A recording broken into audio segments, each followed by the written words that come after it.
You remember which blessing we say? It's la'asok b'divrei Torah, to get busy in Torah's matters. Baruch atah Adonai Eloheinu melech haolam asher kiddushanu b'mitzvotav v'tzivanu la'asok b'divrei Torah. Amen. Okay. Yes. It's only me on that. Perfect. Right.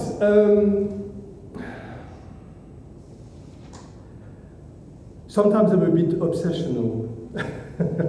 I've got this kind of obsession about things, and one of my current obsession is about, where are we going?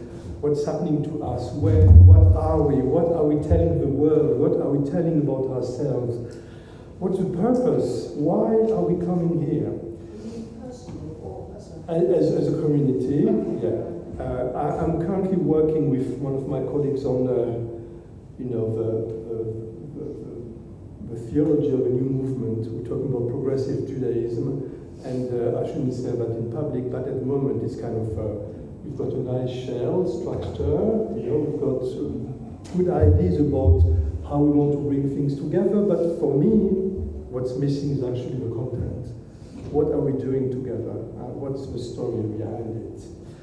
And it's exactly what's happening, I think, in the larger world. If you think about the passage from modernity to late modernity or post-modernity, we're not sure yet where we are now, but modernity, this era that started in the 18th century with enlightenment and the rise of reason, the rise of liberal values, democracy, etc. And all these grand narratives that were supposed to be narratives that work for all of us all over the world, the human rights, for example, equality, all these narratives that came from modernity, we realized that they were not working anymore, in the sense that they were hiding inequalities. Let's take for a moment the human rights grand narrative. We all have the same rights, etc., which is great. We all agree with that. But in reality, it doesn't work. In reality, it's, some people are more equal than others, depending where you were born, depending which country you were born, depending which gender you were born, etc., etc. So, some people have more rights than others. So then, we started to question this idea of human rights, universal human rights, the Declaration of Human Rights, for 1948, which was a great piece of legislation, but actually, in reality, doesn't really work. I mean, we can take, for example, in the 60s and 70s, what happened in Europe and in the West in general. The rise of feminism, for example, because women are equal to men, but there are still some limitations. The LGBT rights as well, the quest for equal rights, and now today, there are all these questions about that comes from the US actually, racial theory, gender studies, all these questions where identities are becoming really the center of our reflection, and in our world today, we are getting to this place where identities are atomized. We've got these cross sections, and so we are a bit of everything, and we are losing. I think, I missed one step. I think it's good to question the grand narratives because they contain inequality in them. I think we need to question these ideas that we have universal rights. No, that's not true. The reality is it's not true. It doesn't happen like this. But at the same time, the criticism that comes from a certain part of the intellectual world, what we call the progressive left, and we'll talk about this in a moment, it became this kind of, what really matters is your specific identity, and we are losing a sense of grand narrative again. We are losing a sense of where do we belong all together in our diversity. And I think this is what's happening today in the world. So one of the things I'm really interested in this new movement. I don't exactly know what Reform Judaism is about, because I've been a liberal rabbi for all my career. I don't think Reform Judaism always understand where they stand on things. Liberal Judaism is very clear. We've got a very strong intellectual tradition, liberal tradition about the world, about religion, about lots of things.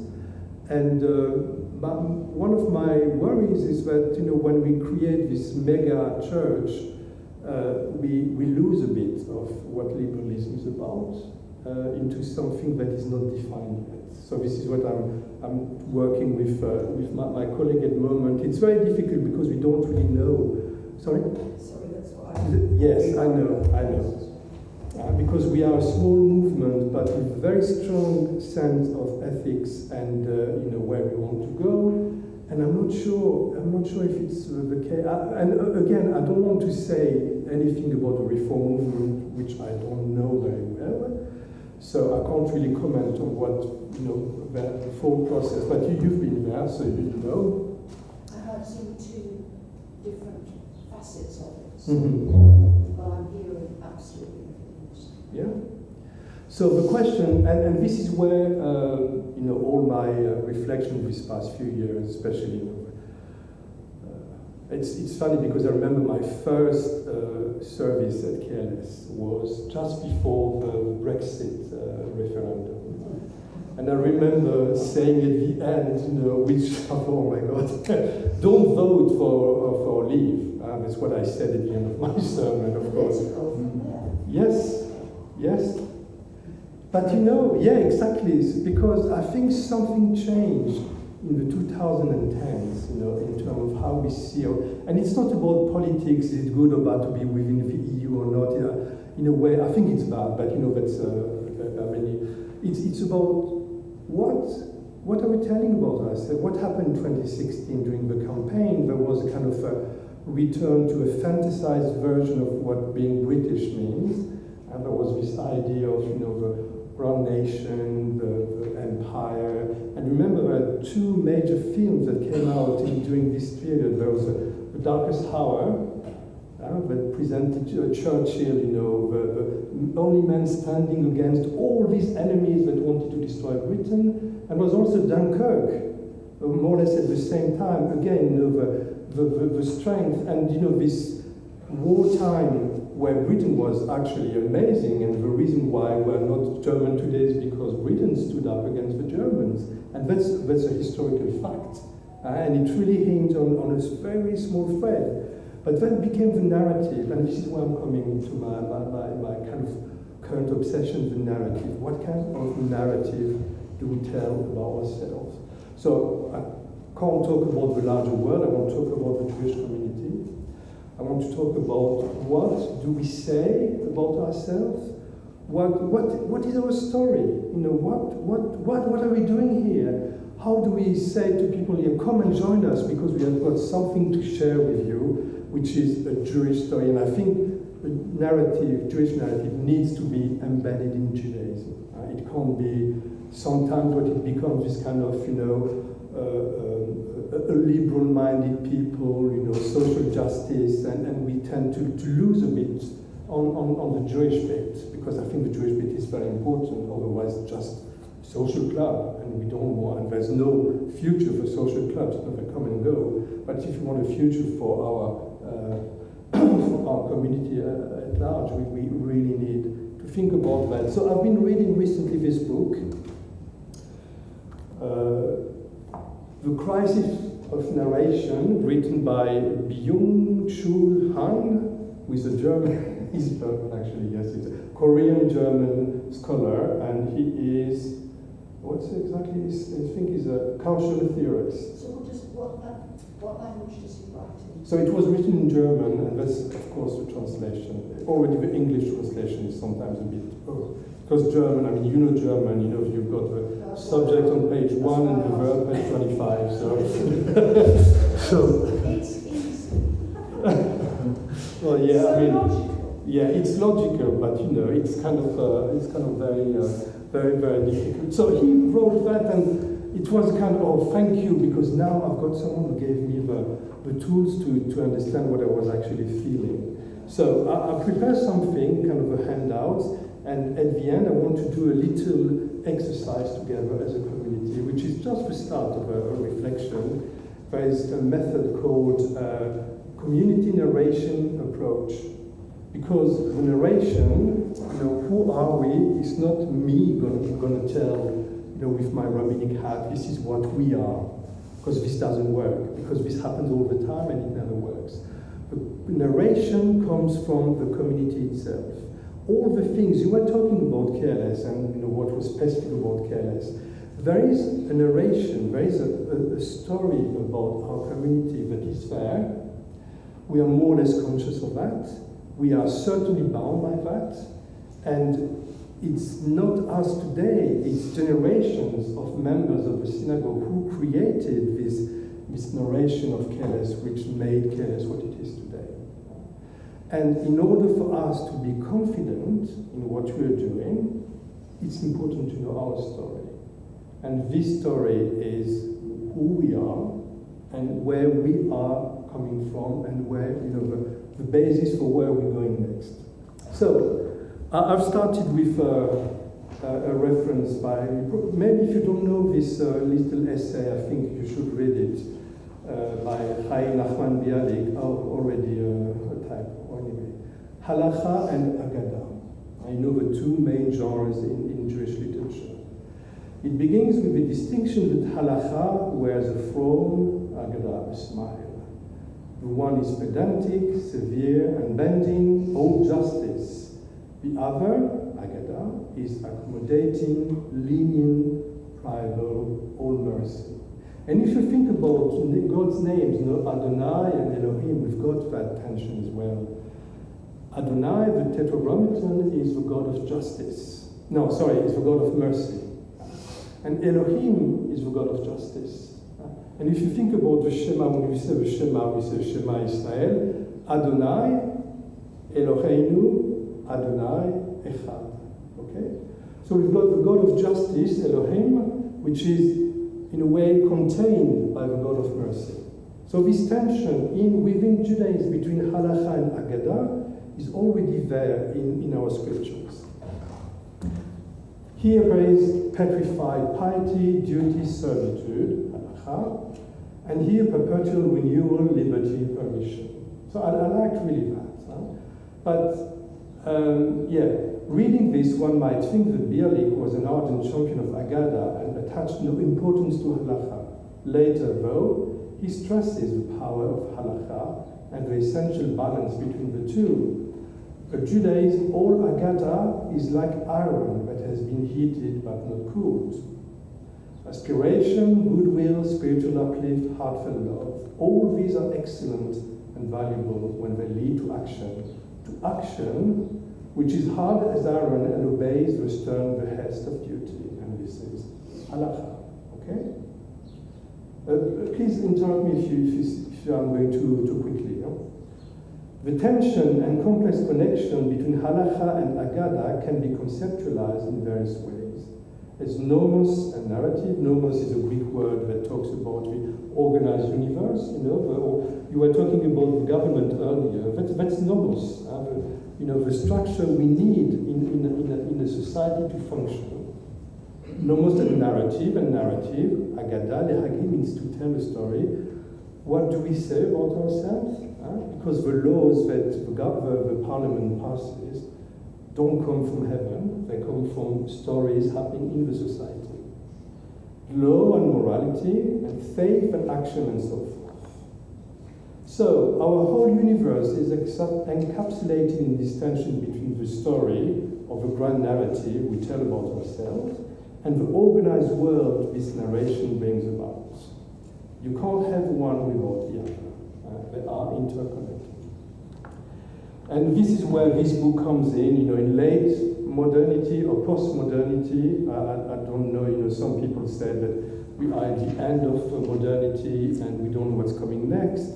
And other people say that we are postmodern and we still don't know how to define this new world. We are definitely in a crisis. That's clear. But it's not all bad. Crises are not bad in themselves. Crises are moments when we realize that something needs to change. And then, we can be either completely overburdened by it, or we can say, okay, let's roll up the sleeves and do something. Okay, the central thesis of Han's book revolves around the detrimental impact of modern technology, social media, and the information age on traditional storytelling and narrative path. The prevalence of data-driven communication, the influence of social media on creating a superficial and narcissistic culture, society's obsession with productivity, what he calls the neoliberal regime, have led to a loss of meaningful narratives. I like this idea that we are not everything is political in a way. So all the ism, the 20th century communism, etc., fascism, even capitalism, they have give way now to the neoliberal regime, which is another form of oppression, very much more subtle, but there's a form of oppression here. As a result, we live in a culture of fragmentation, disconnection, and a lack of depth in personal and collective stories. He argues that it is possible to counter this trend by encouraging a return to authentic, reflective, and deep storytelling that fosters connection and unity. So I brought here some, maybe we can read the quote and maybe have some comments, because I don't want to talk during all the time. So on page 62, we no longer tell each other stories. Instead, we communicate incessantly. We post, we share, we like. The noise of communication silences the song in which all villagers join. So the reason why he used that is because before that he talked about, in the past, there's a kind of, I don't know if I completely agree with that, but anyway, in the past, people in the village coming together, telling stories around the fire camp, this kind of image, which I don't know if it's true. The one great story that unites them. Community without communication gives way to communication without community. Stories create social cohesion. They offer meaning and bear values that create community. They must be distinguished from those narratives that found a regime. Narratives on which the neoliberal regime is based prevent the formation of communities. The neoliberal narrative of performance turns every individual into an entrepreneur of his own self. Everyone competes with everyone else. It does not produce good. It's page 2. It's on the back. Yeah, sorry. Yeah. It's okay. Yeah. I think you need a whiskey. No? You had whiskey? It's okay. So what he said, I found it really interesting. So he coins the term narrative community, and this is, I think, what we need to think about careless as a most intimate community that unites people. However, the neoliberal regime has prevented the formation of community-founding narrative separating human beings from each other. Okay, I'm going to skip the next sentence, but in the context of neoliberalism, and this is, I think, very important, storytelling has become story selling. And we fell in this trap, and actually it worked when we did all this social media story about careless, which made us visible on outside the outside world. It actually worked, right? Which is kind of really, really interesting. Narratives serve commercial interests. They are produced and consumed like commodities. Through these narratives, we refer not to a community that is to be improved, but only to our own egos. They do not hold a vision for the future, they are short-sighted, and they do not bring any hope. They are ephemeral, contingent, and consumed. Okay, I'm going to stop here for a moment, and I'm interested in your thought. Do you think it's complete rubbish, or do you relate to that? I don't understand what narrative means. Okay, yeah, no, that's a very good point. Let's say, okay, after 7 years of being the rabbi of Careless, I can tell a story about Careless. Careless is this and that. Careless is moved by these values. Careless is a group of people which came originally in the 60s from families who wanted to bring education to their children. They came together. They had they created a community van, and then you have the different generations of careless. The first generation was slowly dying out, and then you have the second generation of careless, like Mary and Craig and Hillary as well. And you've got a third generation now, which is the people who joined us the last 10 years, who are very different from the original community, right? We have less families. Beitenu is actually a small group now, but we have people who come from different backgrounds. And this is the story of Keles. So this is what we are. We are a community, and I'm not talking about slogans, like we need to put on website, inclusive, welcoming, thriving, this is crap. But it's not crap. No, what I mean, no. You're right. It's not crap. It's true. This is why it's valid. Well, we But shouldn't have to say those slogans. It should just be there. But we need to say them, because in the current world, if you don't say that, you are not visible. You are inaudible. I think we're saying too many things. Everything. When you bring all these things going on to the forefront, and then they should be there without bringing them out. That's maybe I'm naive, but they should be there when you bring them out, and then somebody says, "Well, hold on a minute, you're not going to tell me. I know about that. Why are you telling me? Why are you dictating to me?" And then that person could just. You see, I always found Keles since day one a great community to be a rabbi with. And it's not, of course I'm exceptionally extraordinary as a rabbi, we all know that. Of course Keles is extraordinary. But actually it comes from exactly what you said, the early generations, all the people who were before us, all the people who built this community, all people who had share of the community and brought their own personality as well.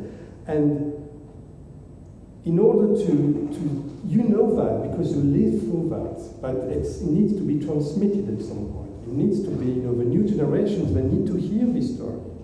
Do you understand what I mean by narrative? So a story is personal. Okay, let's say we're going to talk about. So what's the difference between narrative and history? So history is completely different. Okay, history is almost a science, that uses facts, data, etc. Story is what we tell each other. I'm going to tell my story to you, you're going to tell me your story, and the narrative is all these stories brought together. It's what the community tells about itself. That's the narrative. It's the kind of all these little stories that came together and create something bigger than them. So, is it clearer? It's clearer when it comes to KLS, yes. But this is what I printed out, so you can, if you want to read it again, because I just read it. It's it's a small group, thank God, small book, because it's quite intense. It's yeah. René, your narrative that you've just sort of used to highlight this, which I understand, is relying on a certain thing that's already happened, and you haven't taken into account that the narrative continues. Oh yes, it's dynamic. Yes. And without, and I think what's asked, we're in danger. There is a danger sometimes of what is that awful expression, throwing the baby out with the bathwater. You've this narrative, but equally, this narrative now is important and is what will drive us forward, whilst not losing what, and that is, I think, it's almost our job as a community to ensure that happens, and not just rely on slogans, things in Facebook or whatever, which is all away, but it's our daily. Yes, absolutely. You need to embody the slogans, otherwise they're pointless. And make it real. Exactly. It's a slogan. But that's a problem. We see that on the streets every day. What is a slogan? It's just something shoved in my face. Does it mean something? That's different. So if you look at synagogues' website, I'm talking about the progressive synagogues now, they're all the same. Thriving, inclusive, welcoming, and they're all the same. So it says absolutely nothing. It just says maybe that this is what we would like to, this part, we include people, we don't exclude people. So there's an element, but is it entirely true? Is it entirely true? And I understand what you mean. I remember when Charlie became the CEO of the LJ, she changed a bit the website and she put the home for your Jewish story, which I found it really interesting. I think it's a good idea, but what does it mean exactly? So that's the risk with slogans. The slogans, they say something how a group understands or sees itself, but if it's not authentic, I think that's the word. Authentic. Yeah. If it's not authentic, it doesn't work. But it can be a little bit because every day we go on Facebook, we do this, and there's all these slogans, the answers coming out by it. And I feel with the slogans, with Careless, it's clumped in to the usual, you're going to buy something. Oh, this is the best, this is, or you're going on holiday, this is da-da-da. And when I see the slogans, when I go on Careless website, I mean, luckily, I don't need to go on the website, I don't need to look at what's going on. But I just think for other people, they're looking to join something, and you have to put thriving, whether it is or not. You've got to put all these down to encourage people to come. Yeah. So sometimes I've There are got key these, words like this. slogan. I don't know. It takes it away a bit from the reality. You have no idea what TLS is like unless you really come and meet the other people and come together. Which is why during COVID, it felt really as if we were, personally, I felt slightly alienated. I struggle with this one as well. But you need to be good at sales to get people to purchase. I think, Craig, you wanted to comment on that. Yes, I mean, you are talking about a particular target audience. It's not. It's mainly at people you want to attract. The website is, and you have to make sure that they are going to feel comfortable. Yes. Yeah.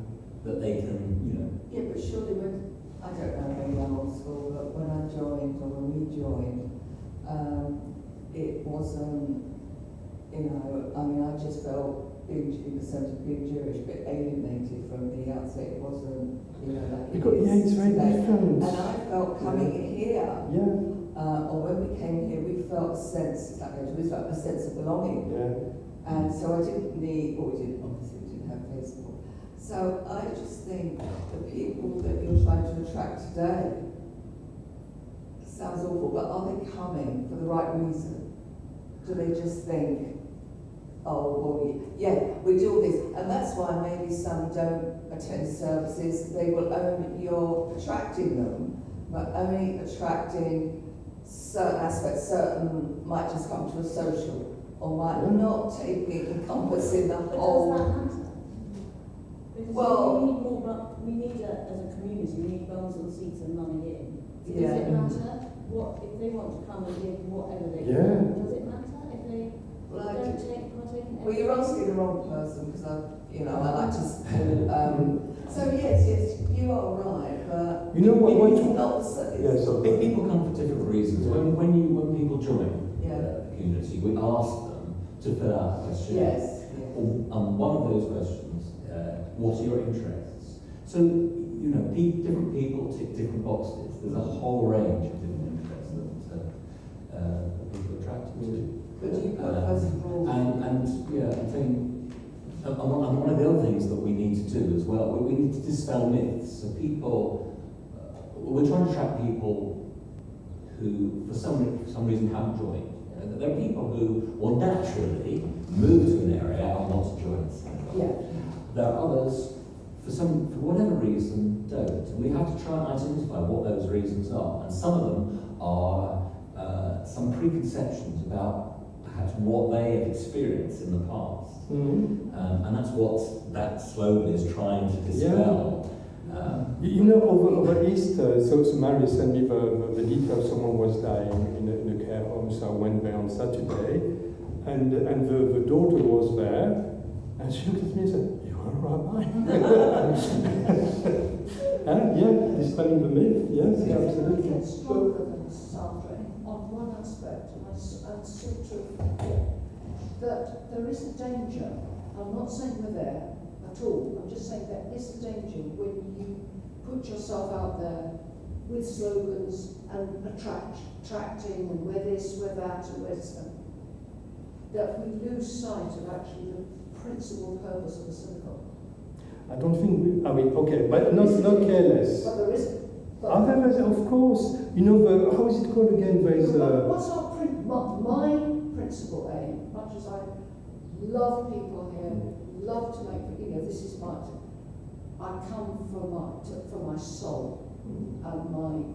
And that's part of careless narrative. Yes, and in some places of it, there is a danger that gets lost in all the. We do this, we do that, which is one of them, the attraction and the slogans. But we must never forget your core. So we're talking, tennis club is there. we're talking about two things here. We're talking about the way we present ourselves to the outside world, which follows certain rules. There are ways to, if we want there are ways to, and I discovered that, on social media, there are ways to be seen and ways you won't be seen. Okay? Yeah. So we just need to play this as a set of tools. That's it. And that's the authenticity of a community when you cross the threshold. And people who come usually, most of them they stay because they see you, and this is what's important. That's true. So, okay. So very important. We had a guy, Dora Swade, who attended the discussion group this morning, and he has thoughts about joining us.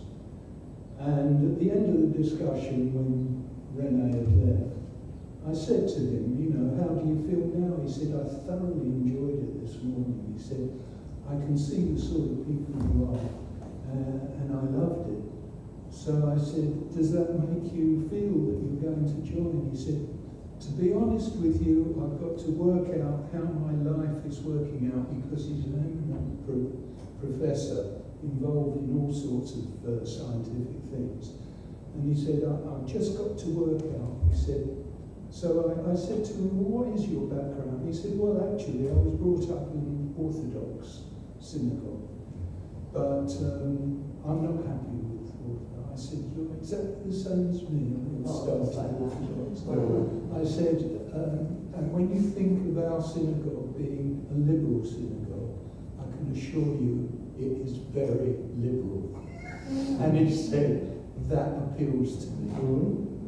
So we'll see. So he saw careless in action this morning. He saw people seated around the table discussing about something, becoming passionate about what they're talking about. And that's also part of our narrative, a place where people come and discuss about topics, listen to each other, sometimes speak over each other because this is how it happens, but enjoying the discussion. All these elements are part of a narrative of the synagogue. Right. Okay. So wow, very fascinating. Okay. The conclusion. So bottom of page 2. Living is.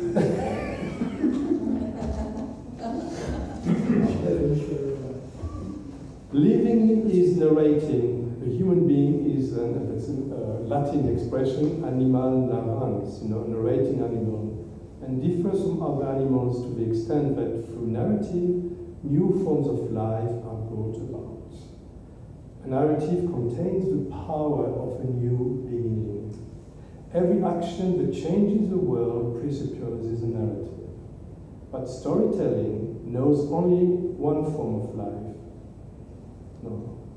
That is, and that life is consumption.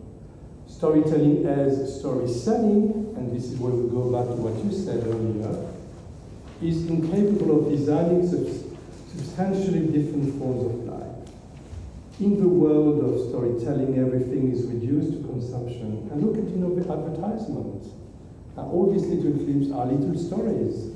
And the only purpose of the stories is to sell you the best car, the best shaving cream. And when you go on social media, I don't go to TikTok, but Instagram and Facebook, we sell stories as well. Look how happy and fulfilled I am, and it doesn't reflect the reality. And sometimes we have people who we had someone. She never actually joined the synagogue. A young woman who kept posting on Facebook. I'm so depressed. Nobody likes me, etc. I tried to call her and say, talk to real people. Don't post anything. You have to talk to real people. So that's social media are branding people. We're branding ourselves. This blinds us to other stories, because the ego has become so important. And I'm really worried about, we're talking about the Zen Jet, which really grew with this kind of medium, communication. How are we going to age? They put their body out. How are we going to age? We talked about aging this morning. When you put yourself in the public arena without any boundaries, and once something is out, and gosh, I remember, it was a terrible story, and I can tell you, but nobody's listening anyway online. I was a teacher when it was the start of smartphones. It was really iPhone free. So when I left, and one of my students, she went with one of her friends to have sex in the woods next to the lycée, to the high school. Well, if you wanted to do that, no problem at all. But one of their friends filmed it. And they didn't know that, and he put it on the internet. And then it went all over the high school community, and it went to the parents, and it went to the family, and she had to move. There's such a danger, and once it's there forever. And now it's been 20 years, and I'm sure you can still find this video somewhere. If you want. Tell us.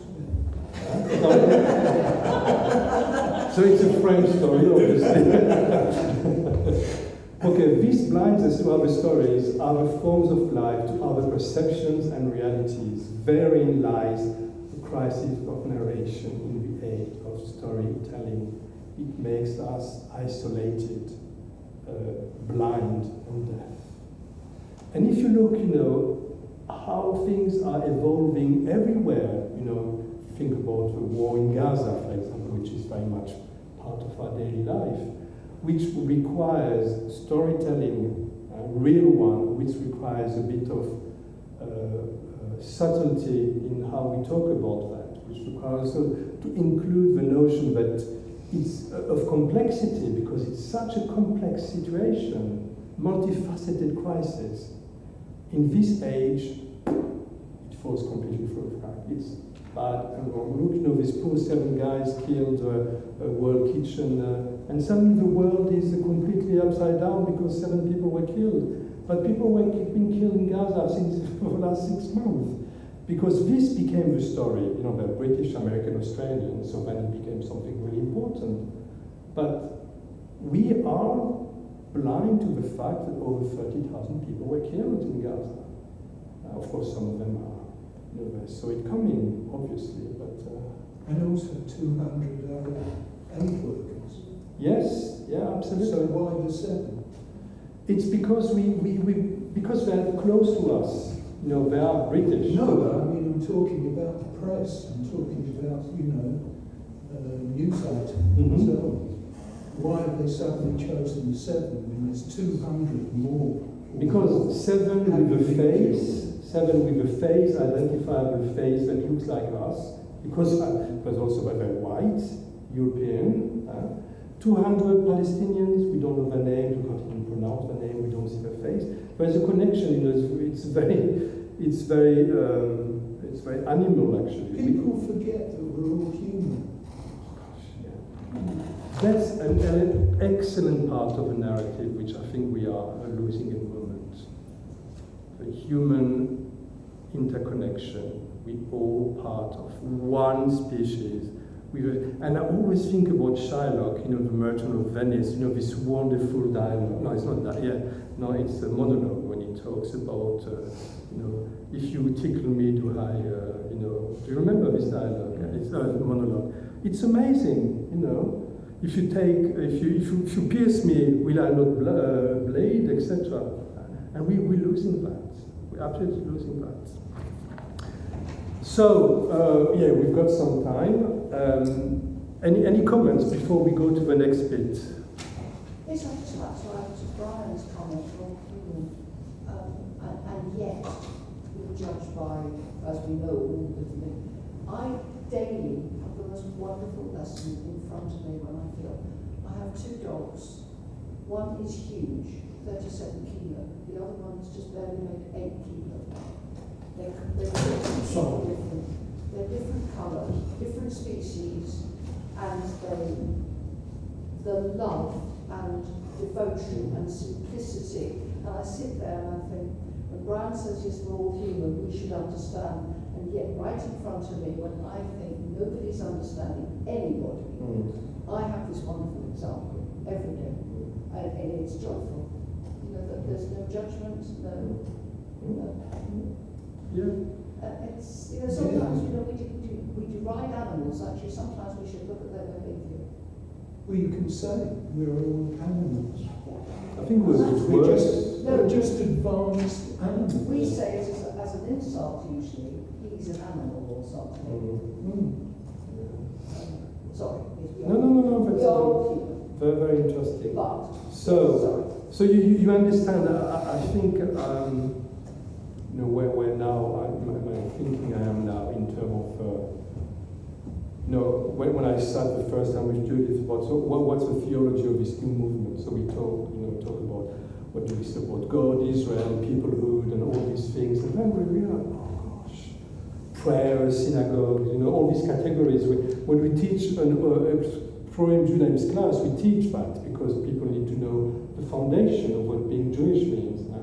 But is it something that actually people are really interested in? Is there something else? And I think going back to the rabbinic way of teaching, where rabbis have always done this in the past, including a very famous one called Jesus, which is to use stories to teach something. And stories, and this is where it's very powerful, when I teach you a story, when I read a story, I don't tell you how to understand it.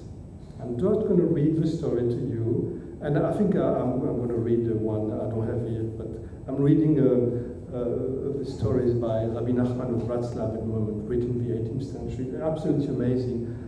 We read a story, but I'm not telling you how to understand it because the story is more powerful. It's like, there's something that will talk deep inside you where we can relate. We can't always find words because, we think differently. We have other categories in our head. But when we tell a story that tells who we are, like Pesach, come on, Pesach is the best story ever for us. Pesach is about the constitution of a people, so we go through the Seder, we go through the story, we go through, and so oh my God, is he going to stop singing now? I'm hungry. But it's also part of the story. When we go through these things that join us as a community, then we can connect to other Jews and to the generations before. This is the power of story, and we're losing that because we're atomizing all the identities. Sometimes when people say, you're a rabbi, yes, but what kind of rabbi? I'm a rabbi. I'm a Jew. Yes, but what kind? I'm a Jew. Of course, I'm a liberal Jew because I belong to the liberal movement. But I'm not a liberal Jew. I'm a Jew first because I share, even though they won't like it, I share with people in Stanford here the same stories. I share the same stories of Pesach. I share the same stories of Torah, Abraham, Isaac, and Jacob, which we pray about all the time. I share all these stories.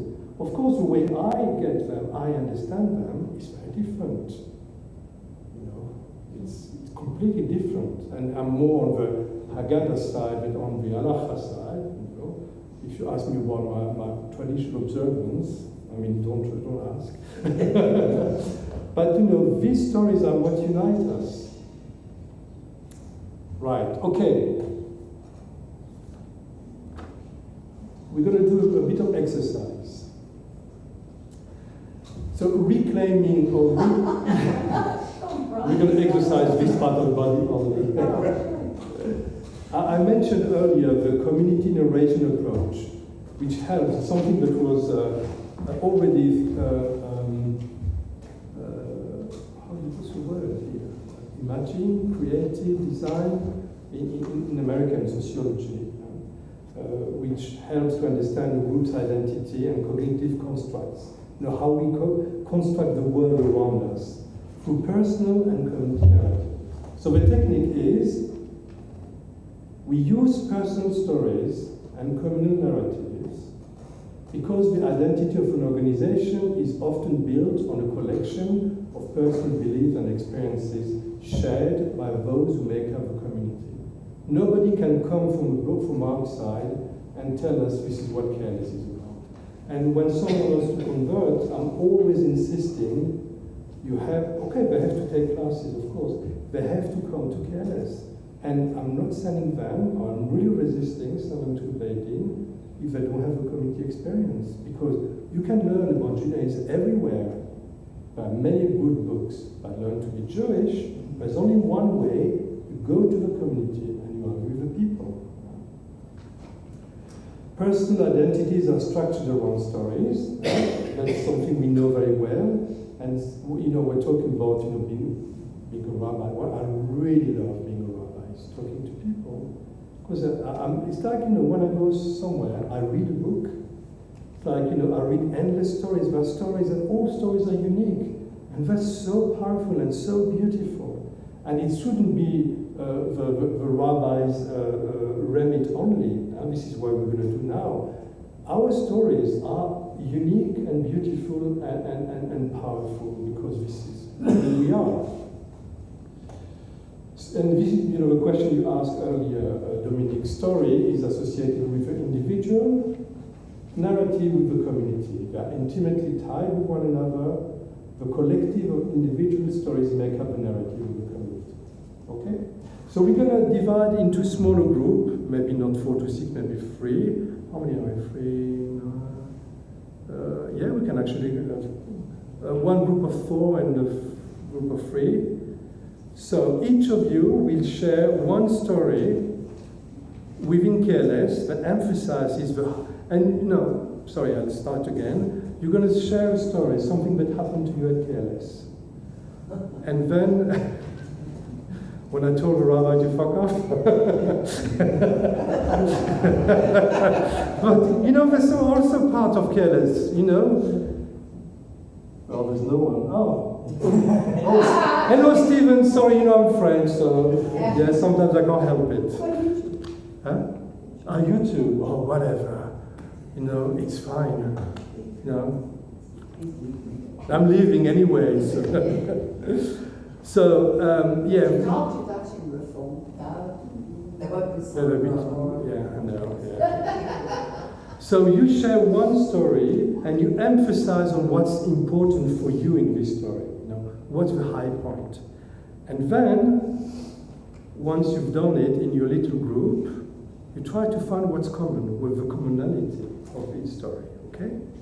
I don't know if it's, I've been welcomed, or I had a good laugh, or I had a good meal, And then we're going to bring all these commonalities together. And something I discovered, which I wasn't sure originally, but then it makes sense. In the larger group, when you come back, we choose the opposites for each proposition. Because there is something, and I don't know, maybe it works in an American context, but not in a British, so we'll see about that. When you find the opposite of a construct, you understand where your community stands versus the larger community. Does it make sense? No. Okay. What's the story? What's the story we're telling? Okay. Do you want to do this together? Let's. Yeah, we can do it in groups. I understand the first bit. Oh, yeah. very nice. So you know what? 3, 4, and 4. Okay. And I'm going to come with you. So it's 4, 4. Each of you tells a story to the others, okay? And once you've done that, you find the commonality.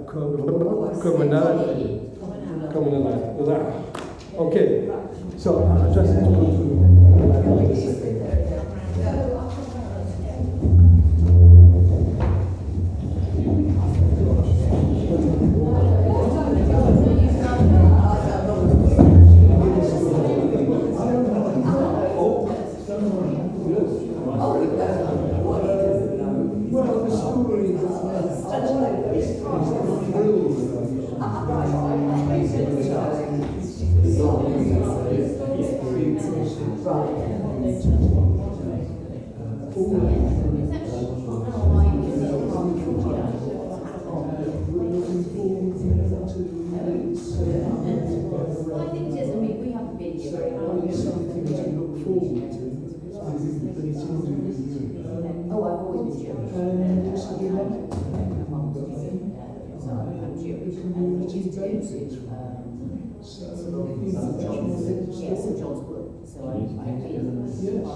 Which shows, and that's what anyone can pick up as well, that belongs to different generations.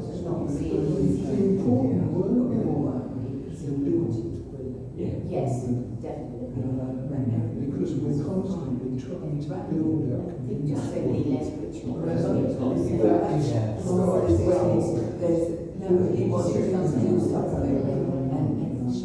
that thought should be circulated towards Yeah, that's us.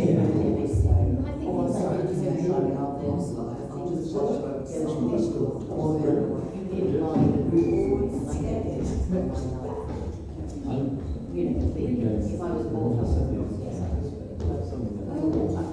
I think that's very deep.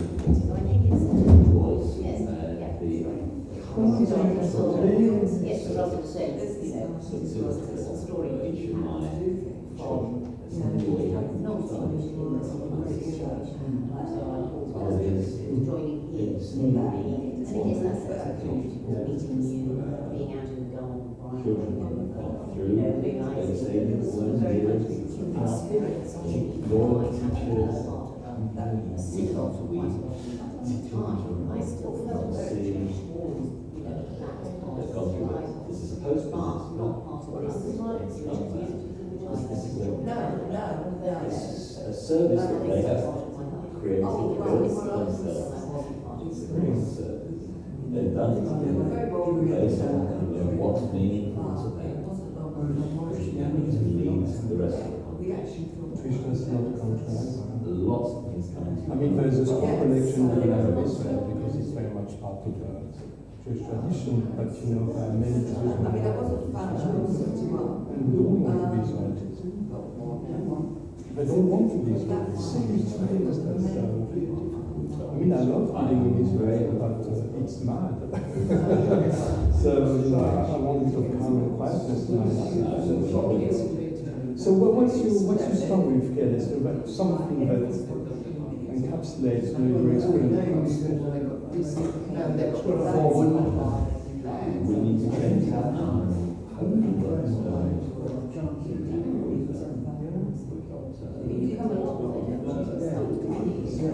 Exactly, I mean, because you must enjoy something about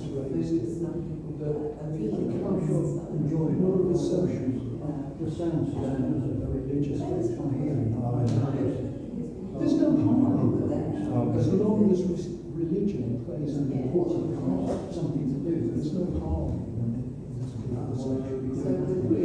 well, then it provides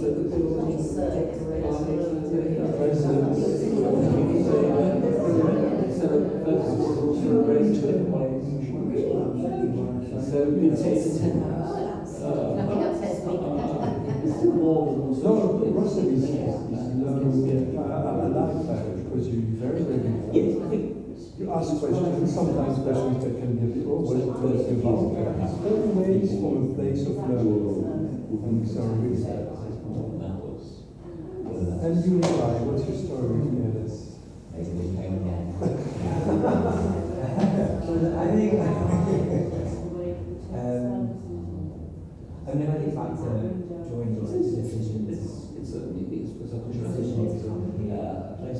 I think in a weird way, You know, we had a discussion with this morning. I agree with a lot of Robin, it's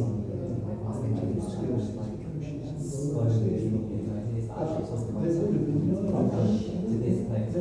That's Well, all. that's what thank you. Just turn up and show us. Well, because I was nervous of turning into a religious community. That's what I'm trying to get Not to be and it was the process on the website and some articles that you've written. But you're right, there's some choice phrasing. also set to but there's still a need. What I'm trying to say Without somehow you've got and then with interest. with the understanding that those are the You want them to attend. There was an interest in the discussion. I could then come here That's what and not happened. and that On other occasions where we've had. I think that was really So you read the story of Ed, so I'm interested in just appealing enough for you to become comfortable. Yeah, you choose So it works, I mean, it's important. But yes, you can't be sure.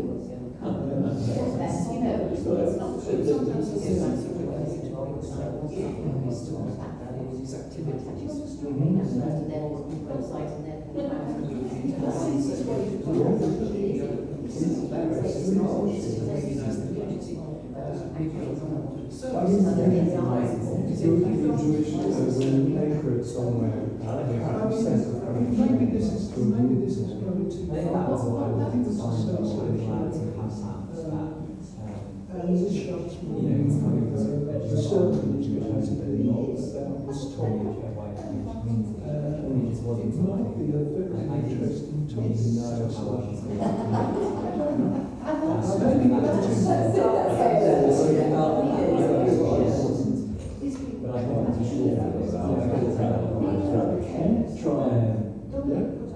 And what I really want to do is that connection I can try and attract people like that. But another way to do it is Yeah, which is I think what I was looking for. It wasn't. I didn't feel like given much. Do you want to join us, by the way? You alone there. Yeah, so sorry, I forgot to invite you to join us as well. It's the experience rather than the content. Okay, we've got 4 more minutes and then we come back, okay?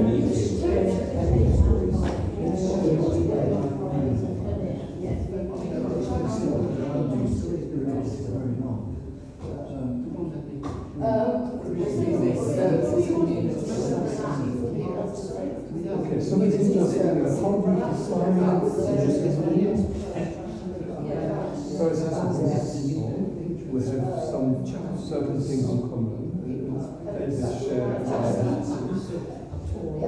The identity is based on history, it's based on culture, it's based on empathy, it's based on I remember I was in my country, there was a big argument on Pesach, because someone said, but the filter fish, my grandmother is the best filter fish, and the other one said, no, it was my grandmother who was the best filter fish. And they were like, oh guys, it's fine, it's okay. So, there's a sense of connection with people based on things we have in common. And you mentioned Israel, it's interesting because Israel is a very divided issue within the Jewish community. And I wouldn't say that Israel is actually what brings people together, it's actually what separates people because it's such a contentious issue.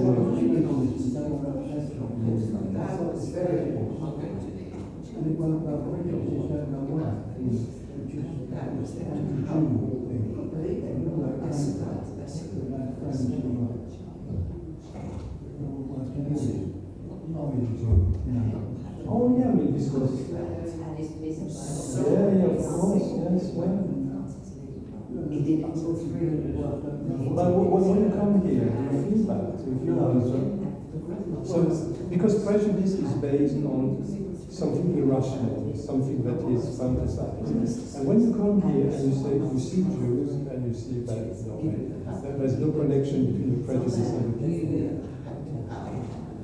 But thank you for being honest about that. It's very important. It's very important to be honest about that. Because many people have the same.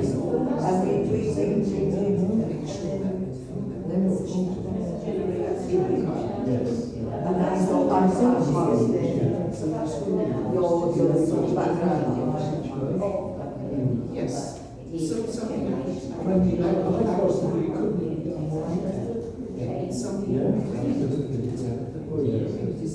And how we are aware, my father, I'm racist. With a talent. I'm racist. And I mean, he was a soldier in Nigeria in the war. So he had to experience that. But it's not, that doesn't find racism. And I'm not arguing with him because he grew up like this. And one day he was different between the Germans and Moroccans. How? I mean, how are they different? I mean, just tell me. Yes, the practices we grew up with, biases we have, and we all have that. And it's in a way, because the further someone is from you, when there is no the less understanding you have of the person in the Bible. I mean, we're a bit afraid of what's different. We're afraid of something we don't understand. But what you do coming to the Jewish community, you know that this prejudice is living in you. I think it's very brave because, you know, I'm not going to be defined by this prejudice. I want to see real Jews and then I say, wow. But I thought there was always okay, I think we need to come back together. Thank you.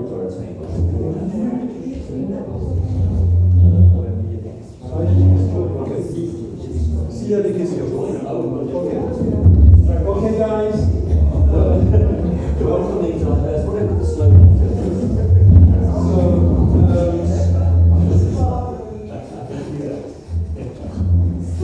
So let's find what's common in all what you said about careless, in each of these things.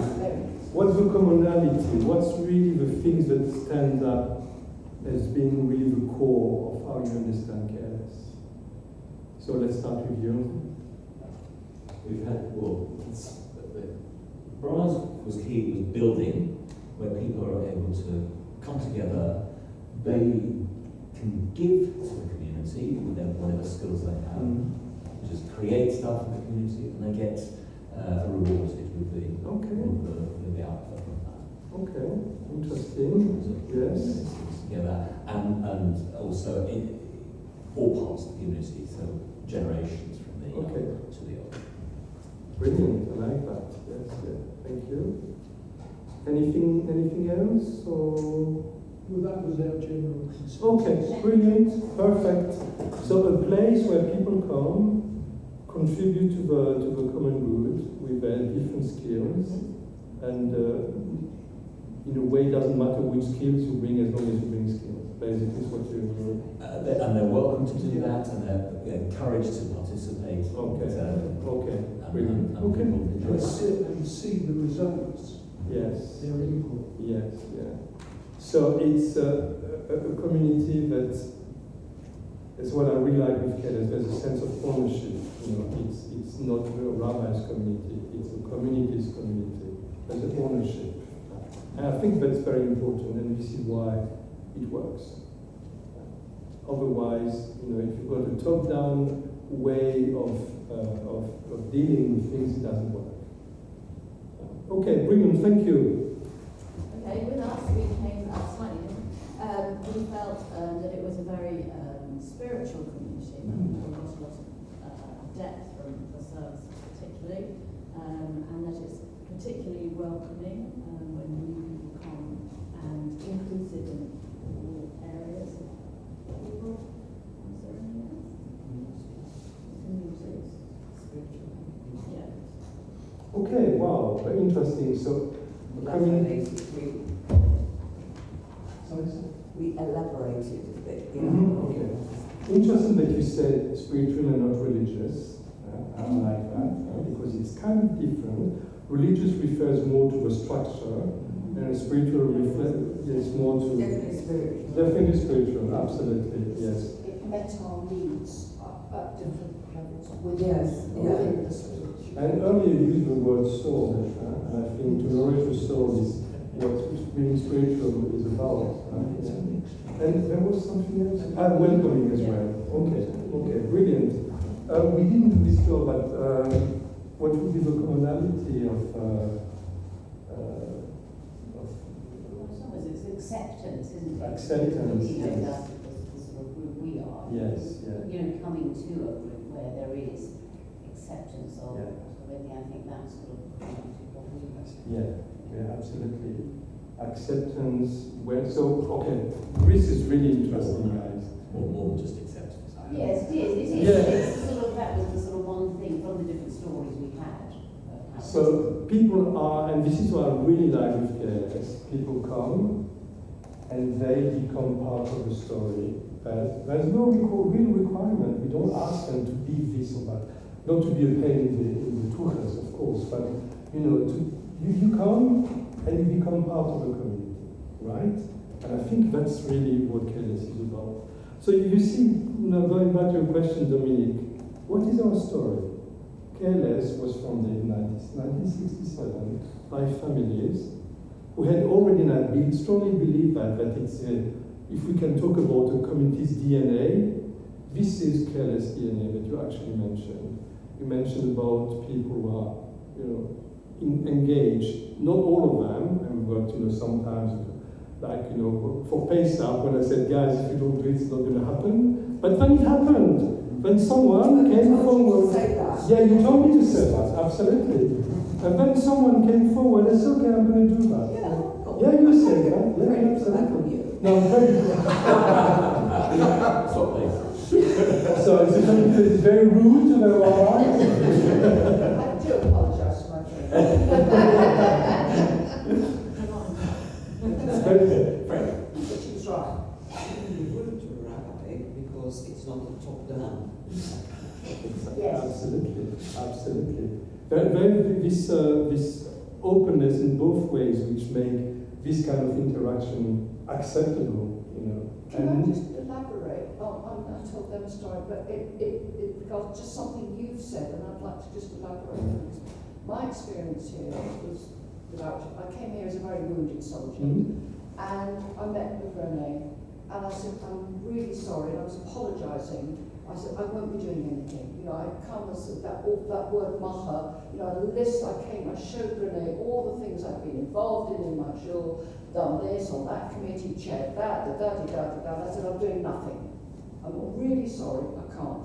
And this man, instead of saying, he said, that's fine, do nothing. He said, just be a member, just come. Because he knew that this place Would grab you in. would grab me. So Diane had me for school visits within a week. and life then, and that he was right. He knew his community, knows his community, and knew that is how it works. You don't have to say, you do this and do come. Somehow it just and that's the message. That is and then you're right. This you put in, you'll get out. And yeah, absolutely. That's I have a very good friend of mine. She's a psychoanalyst, and she said the first time she went to see her own counselor, she said to the counselor, "We can talk about everything, but not my parents." I was just thinking what you said. No, you don't want to do anything. It's fine. Right, okay. So here we had the spiritual dimension of careless, and I think that's very important. Yeah. And this is where maybe more than everybody contributing, that's where the Jewish elements comes in, because it's not any type of spirituality, it's the Jewish elements. And we exploring services. We have the Shabbat, which I really love, which is also exploring the Jewish tradition in a different way. Music is also part of careless. Yes? Can I just ask one question, which is always best? And I don't know if anyone can explain it to me, but why on Rosh Hashanah and Yom Kippur, why do all these members come out of the woodwork just then? I mean, I know what happened to me, but my parents said, well, that's because I was brought up, it was just weird how I was brought up with it. But for the liberal movement, all right, if you're united, we just got it, we don't care, Shabbat's not important, but Rosh Hashanah and Yom Kippur. But liberal people, why do they still, well, it might not come to a Shabbat, which to me is far more important, that's what I believe. Why is it packed on Rosh Hashanah and Yom Kippur? Does anyone, can you answer that? Tradition. Yes, but some of these Maybe people they intend to come on Shabbat or whatever and do other things. But I think that the absolute basic minimum is coming on this. yeah, but I could understand if maybe they're from originally a traditional background, but let's be honest, a lot of their parents maybe passed away, so they don't have to. I don't do anymore. I'm bewildered. Isn't it every religion? Every religion. I'm not stopping it, and I want them to come, believe me. Yes, when I yeah, I mean, that's an interesting point, because any year I found myself, asking the same question: who I'm talking to? Am I talking to the regulars, people who understand immediately what I'm talking about, because they come, maybe not all Shabbat, but they live through the Jewish year. When I talking to these people who come once a year, probably completely illiterate in Judaism, because they have gone out for a long time ago. And every year I'm thinking, gosh, and I don't want to, and it upsets me sometimes. When I was working in Paris at the Shoah Museum in Paris, I used to lead to guide, to do tours. And I had many Jewish communities, many Jews, not Jewish communities, coming. The only connection to Judaism was through the Shoah. Only connection was to find the names of a family on the wall, where they were put to war before people deported from France. And I was like, guys, Judaism is so much more than that. It's so much, but they come in and they also pay the subs. So, but Paul used to say that to me.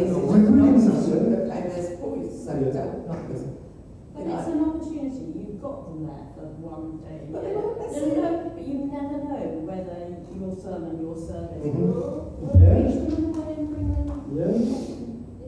It's the hardest sermons to write for a rabbi. Yeah. Because you need to have it right. Sandra, I've got a neighbour who never goes to the mosque, but comes Ramadan. Yeah, That's same it. sort of thing, tradition. Every religion, vicars will see them pack church at Christmas, but actually if you say to a lot of Christians, I suppose you'll be in church at Easter. Why? And you say, well, surely it's your most important festival. Did I mention to you what Rabbi Larry Hoffman said once to us, when we were talking, we went to a rabbinic Kana, and we talked about Jewish identity, and he said, don't ask yourself who is a Jew, but when is a Jew. And I thought it very interesting, because, we've got so much things we do in our lives, so much conflict. Look at how difficult it is for parents to bring their kids on Saturday morning when they have school, sports, etc. So religion, religious life is one aspect of so many other things that people can do. It's like, my daughter, when Yom Kippur, Kol Nidre was on Friday evening once. and she wanted to go to a club with her friends. And I said, no, it's not go tonight. And she said, no, I'm going clubbing. I said, no, you're going to Yom Kippur, it's going to tonight. I said, okay, Dada, bye. And she left, she went to clubbing. Because for her, then later on in her life she was more, but for her what was important was to go clubbing on Friday evening, and she didn't care about Yom Kippur. And I said, don't say this to the community, because even if a rabbi is not able to make his case. But can't you be a Jew all the time, not just... Yeah, of course. I mean... It's what you said earlier, Tracy. Even when you were not a member of a community, you felt Jewish. There's something about that. I don't mean we skip down Waitrose saying I'm a Jew, but it's just something... I'm just saying, you don't have, you can be spiritual somewhere. I mean, I can see being in a beautiful garden or beautiful woods and somehow feel God's presence or mine. So, and that... At Waitrose? Well, I hate any form of shopping like that. I have a husband, I don't... Brilliant. But I don't need... Am I better for coming here? Or, can I not... Well, the most important thing, I think, and this is something that Progressive today is really insisting on, is do things that matter to you and that make sense to you. Don't do things because you have to do it. So if you think that coming to the synagogue is actually bringing you something plus, just come along. If of course I shouldn't say that in public, but you have to pay your subs. So this is something you need to do, obviously. But all the rest, you do things that really matter. I don't want to have people who come here because I need to do that. Yeah, but it's like the Rosh Most of them do and that. I thought you worked, the rabbi, whoever's up there, whoever over the years, you work hard all the year, but that period of the year is hard for you. Very, very hard. Yes. And sometimes I think... Mary's right. If you get one person, just you say, well, that's why those sermons are particularly hard. You can just sometimes touch somebody, even if they just go away and they think more about something. But never religious communities like this. The NHS, and I worked there, we had 750 people on Rosh Hashanah, and Friday evening 15. I think what Sandra was saying, actually, for some of us maybe, it feels, well, hang on a minute, we have to put up with this week in, week out.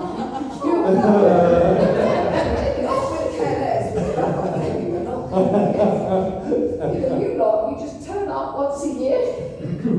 A lot of it is about routine, isn't it? It's about routine. Absolutely, yeah. The people whose routine is to come on, I heard it comes along, that will do that, it's in there. Yeah. Automatically. For others, it's Shabbat services or Seder, and the challenge is to try and not change people's routines, appreciate the routine changing. What I find sometimes quite funny when I'll be here on a Friday or just coming in and somebody hasn't been here for ages, and their first words were, "Oh, I'm sorry, I haven't been here for ages." I said, doesn't matter. Well, why? Very often when they see me, they feel guilty. I'm so sorry. Oh, yes, that Yeah, so it's wrong. People feel guilty when But they that's see when wrong. KLS scores, because we don't actually make people feel bad. We may be having this discussion, but as we see them on these rare occasions, we don't sort of sit with them. But in a way, no one is very lost, because this conversation was amazing this morning. And the fact that so many people chose not to come today, it's very lost. But Absolutely. it's Absolutely.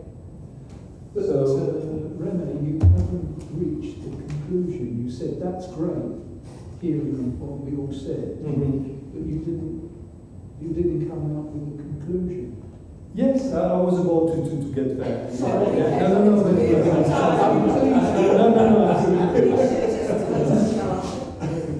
So the point of this exercise is not for me to give a conclusion, but for you to bring out everything that KLS is about. And all the things you said are part of this story about KLS. So a story can be history because we can, especially after 55 years of existence, you've got now, you've got archives, you've got names, you've got energy hall, Mark Barnato room, etc.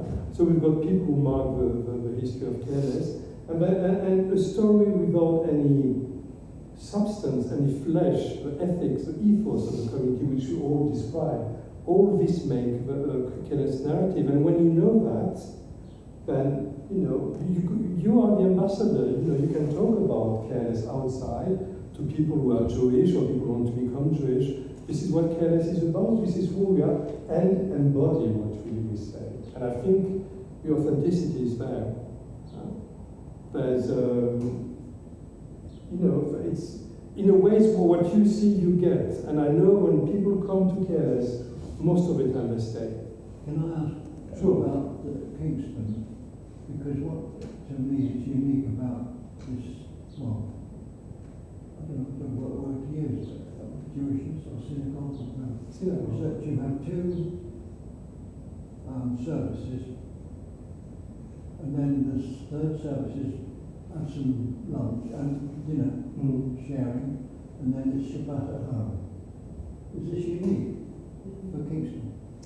It depends on the community, but I think that this rhythm is specific to KLS, and I think it was the previous rabbis who put this. I didn't do it.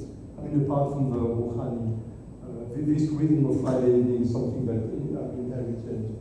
But communities are trying to find ways to make sure. Craig was talking about routine.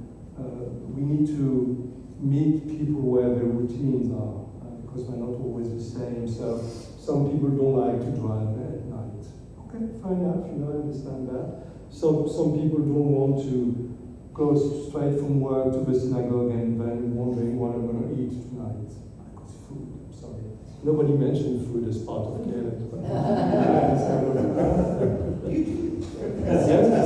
We were waiting for it to So and other synagogues have other ways to. It's all about finding ways that bring people together. Okay, I think on this note, thank you for. Yeah, we can bring the Kiddush in here. Yes, yeah. Thank you. Thank you very much. Looking forward to you watching through these. Yeah. I think it's a very interesting exercise to do from time to time. I mean, to understand who we are and what is our story. Yeah, the only other thing you could do on Rosh Hashanah and Yom Kippur is go up to people and give them a task. You don't have to be on that particular, but it's a good opportunity to. Yeah. So you But give them a he piece of really does, paper and you so- say, no, I've elected Yeah. you. We should prepare a plan, we'll get our list together. Yeah, to do this, Do that. and just a small job.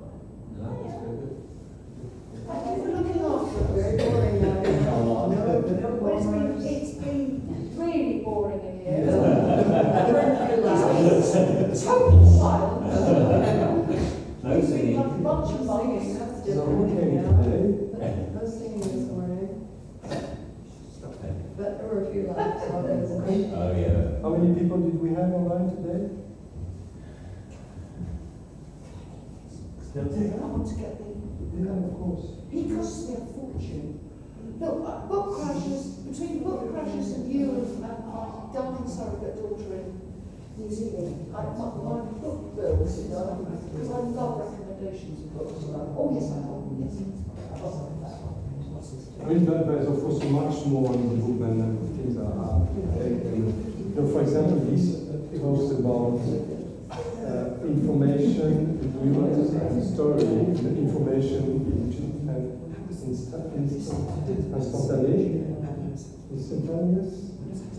instantaneous.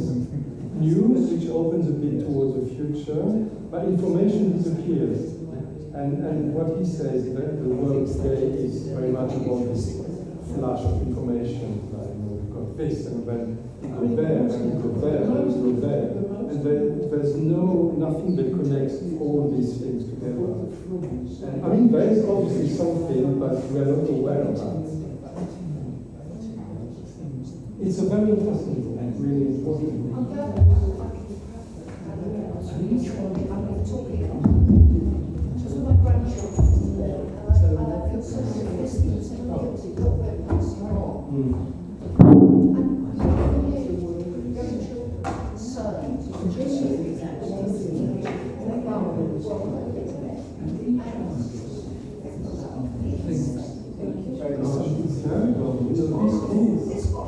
And And you know, what the thing is, I'm not sure how real it is.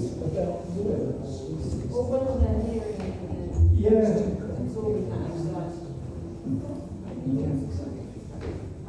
Oh gosh, yeah, I forgot. Sorry, that's me, but no, I must say. No, you're right. Sorry. Is there anyone wanting to say the Kaddish today? Is there any Kaddish to say? sorry?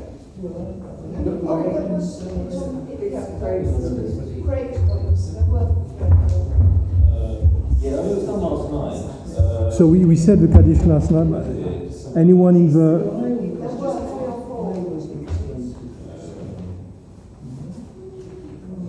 So Fleur, right, so she came yesterday. No, there's no one from here today, so it's fine. Over left. But there are, so there's two things that you need to book for. One is Daniel Kana, hope you all come tonight. And the Seder. And the Seder. Look for the Seder in time, please. There will be no late booking access. Oh, go. I know, she's stern, huh? Good. Good.